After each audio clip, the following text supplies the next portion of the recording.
How to factory reset a Tiptel telephone in case you have changed the configurations and it's not working, or it's otherwise not responding. You can't get it to work right and you're trying to troubleshoot it. One thing you can do is to do a full factory reset. Now this will wipe everything off of the phone and you'll need to set it up again as new.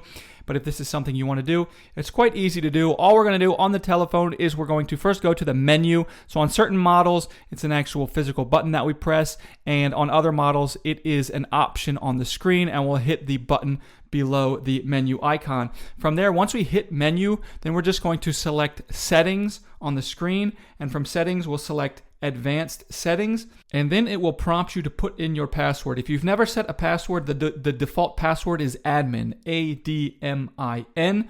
You'll hit enter, and then you'll scroll down to reset to factory option, press enter, and then it'll take you to a confirmation page, reset to factory settings, hit OK, and once you do that, everything will be wiped off of it. It will take a few minutes, so don't mess with it while it's happening. Don't unplug it, don't power it off, or it might damage the flash memory.